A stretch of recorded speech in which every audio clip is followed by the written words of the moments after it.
ଭୁଲରେ ବି ଯଦି ଏହି ମନ୍ତ୍ରକୁ ପଢ଼ିଦେବେ ଗ୍ୟାରେଣ୍ଟି ଦେଉଛି କେବଳ 10 ମିନିଟ୍ରେ ସେ ନାରୀ ତୁମ ପାଖକୁ ଆସିବା ପାଇଁ ବାଧ୍ୟ ହେବ। ଯାହା ଚାହିଁବେ ତାହା କରିବ। ହଁ ଫ୍ରେଣ୍ଡସ୍, ଏହି ବଶୀକରଣ ମନ୍ତ୍ର ଏତେ ଶକ୍ତିଶାଳୀ କି 10 ମିନିଟ୍ରେ ପ୍ରଭାବ ପକାଇଥାଏ। ଏପଟେ ଆପଣ ମନ୍ତ୍ରକୁ ପଢ଼ିବା ମାତ୍ରେ ସେ ଝିଅ ହେଉ ବା ପଡ଼ିଶା ଘର ଭାଉଜ ଛଟପଟ ହେଇ ଉଠିବ। ଯେପର୍ଯ୍ୟନ୍ତ ଆପଣଙ୍କ ପାଖକୁ ଆସିନି, ଆପଣଙ୍କ ସହିତ ସମ୍ପର୍କ ରଖିନି, ସିଏ ଗୋଟେ ମୁହୂର୍ତ୍ତ ବି ରହିପାରିବନି। ହଁ ଫ୍ରେଣ୍ଡସ୍, ଯଦି ଆପଣ କେଉଁ ଝିଅ ବା ପଡ଼ିଶା ଘର ଭାଉଜର ସୁନ୍ଦରତାକୁ ଦେଖି ତା ଆଡ଼କୁ ଆକର୍ଷିତ ହେଉଛନ୍ତି, ତାକୁ ମନେ ମନେ ଭଲ ପାଉଛନ୍ତି, କିନ୍ତୁ ଯେତେ ଚେଷ୍ଟା କଲେ ମଧ୍ୟ ତାକୁ ନିଜର ମନ କଥା କହିପାରୁନାହାନ୍ତି, ଆଉ ଆପଣ ଚାହୁଁଛନ୍ତି କି ସେ ଝିଅ ବା ନାରୀ ନିଜେ ଆସି ଆପଣଙ୍କୁ ଭଲ ପାଉଛି ବୋଲି କହୁ ଆପଣଙ୍କର ସବୁ ଇଚ୍ଛା ପୂରଣ କରୁ, ତେବେ ଆଜିର ଏହି ଭିଡ଼ିଓଟି ଆପଣଙ୍କର ଇଚ୍ଛାକୁ ପୂରଣ କରିବ। କାରଣ ଆଜିର ଏହି ଭିଡ଼ିଓଟିରେ ମୁଁ ଆପଣଙ୍କୁ ଶିଖେଇବି ଦୁନିଆର ସବୁଠାରୁ ପ୍ରଚଣ୍ଡ ମହାଶକ୍ତିଶାଳୀ ବଶୀକରଣ ମନ୍ତ୍ର।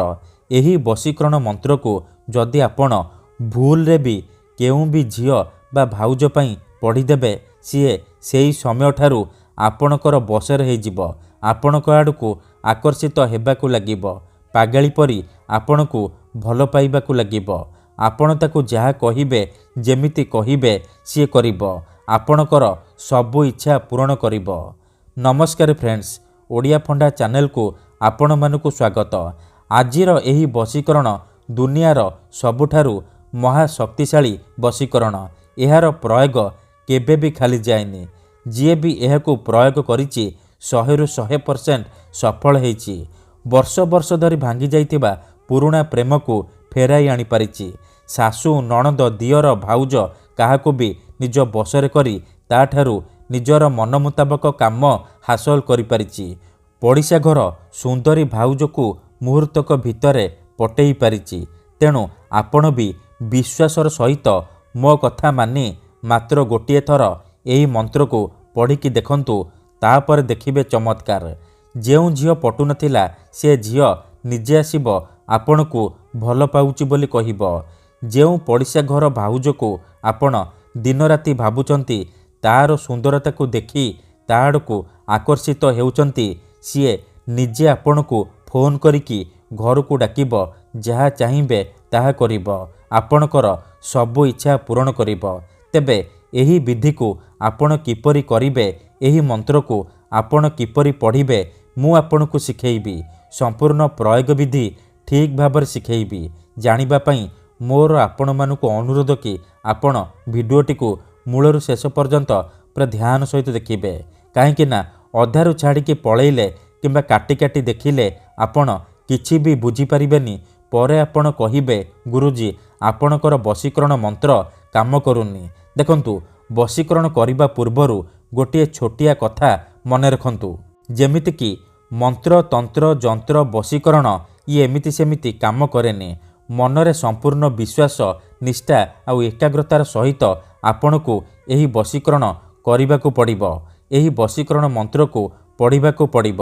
ତେବେ ଯାଇ ମୁଁ ଆପଣଙ୍କୁ ଗ୍ୟାରେଣ୍ଟି ଦେଉଛି ଆପଣ ଯାହାକୁ ଚାହିଁବେ ତାକୁ ପଟେଇ ପାରିବେ, ନିଜର ଗୁଲାମ କରିପାରିବେ।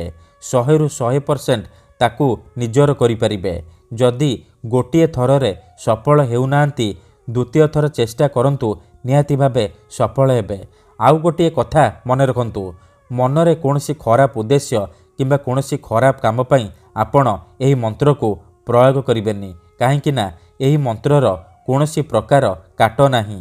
ଯେଉଁ ଝିଅ ବା ଭାଉଜ ଉପରେ ଆପଣ ଏହି ବଶୀକରଣ ମନ୍ତ୍ରକୁ ଗୋଟିଏ ଥର ପ୍ରୟୋଗ କରିଦେବେ, ସିଏ ସାରା ଜୀବନ ପାଇଁ ଆପଣଙ୍କର ବଶରେ ହେଇଯିବ, ଆପଣଙ୍କର ଗୁଲାମୀ କରିବ।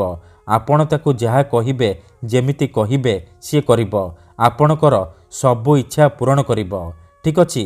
ତେବେ ଏହି ବଶୀକରଣ କରିବା ପାଇଁ ଆପଣଙ୍କୁ କୌଣସି ପ୍ରକାର ସାମଗ୍ରୀର ଆବଶ୍ୟକ ନାହିଁ କିମ୍ବା କିଛି ବି ପଇସା ଖର୍ଚ୍ଚ କରିବାକୁ ପଡ଼ିବନି। କେବଳ ଆପଣଙ୍କୁ ଏହି ମନ୍ତ୍ରକୁ ପଢ଼ିବାକୁ ପଡ଼ିବ। ତାପରେ ଦେଖିବେ ଚମତ୍କାର। ଠିକ୍ ଅଛି? ତେବେ ମନେ ରଖନ୍ତୁ, ଏହି ବିଧିକୁ ଆପଣ କେଉଁ ବି ବାରରେ କରିପାରିବେ, କିନ୍ତୁ ଯେବେ ବି କରିବେ ରାତିରେ ଶୋଇବା ପୂର୍ବରୁ କରିବେ। ନିଜ ବିଛଣାରେ ଶୋଇକି ଆପଣ ଏହି ମନ୍ତ୍ରକୁ ପଢ଼ିବେ। ପ୍ରଥମେ ଆପଣ କ'ଣ କରିବେ, ବିଧିଟି କରିବା ପୂର୍ବରୁ ଭଲ ଭାବରେ ହାତ ଗୋଡ଼ ମୁହଁ ଧୋଇକି ସଫା ବସ୍ତ୍ର ପିନ୍ଧିକି ନିଜର ଶୋଇବା ବିଛଣା ବା ସେଜ ଉପରେ ଆପଣ ବସି ପଡ଼ିବେ। ତାପରେ 2ରୁ 3 ମିନିଟ୍ ଆପଣ ଆଖି ବନ୍ଦ କରିକି ସେଇ ଝିଅ ବା ମହିଳାକୁ ମନେ ମନେ ଭାବିବେ। ତାର ମୁହଁକୁ ନିଜ ମନରେ ଭାବିବେ। ତାପରେ ଏହି ମନ୍ତ୍ରକୁ କେବଳ 21 ଥର ପଢ଼ିବେ। ଓମ୍ ନମଃ କାମାକ୍ଷା ଦେବୀ ଆମୁକଂ ମେ ବଶ୍ୟମ୍ କୁରୁ କୁରୁ ସ୍ୱାହା। ଓମ୍ ନମଃ କାମାକ୍ଷା ଦେବୀ ଆମୁକଂ ମେ ବଶ୍ୟମ୍ କୁରୁ କୁରୁ ସ୍ୱାହା। ଆମୁକଂ ଜାଗାରେ ଆପଣ ସେଇ ଝିଅ ବା ମହିଳାର ନାମ କହିବେ ଯାହାକୁ ଆପଣ ନିଜ ବଶରେ କରିବାକୁ ଚାହୁଁଛନ୍ତି। ମନ୍ତ୍ରକୁ ଆପଣ ଏହିପରି 21 ଥର ପଢ଼ି ସାରିବା ପରେ ପବନରେ ଗୋଟିଏ ଥର ଫୁଙ୍କିଦେବେ। ଏପଟେ ଆପଣ ମନ୍ତ୍ରକୁ ପଢ଼ିବା ମାତ୍ରେ 10 ମିନିଟ୍ରେ ସେପଟେ ପ୍ରଭାବ ପଡ଼ିବା ଆରମ୍ଭ ହୋଇଯିବ। ସେ ଝିଅ ହେଉ ବା ପଡ଼ିଶା ଘର ଭାଉଜ ଆପଣଙ୍କ ଆଡ଼କୁ ଆକର୍ଷିତ ହେବାକୁ ଲାଗିବ।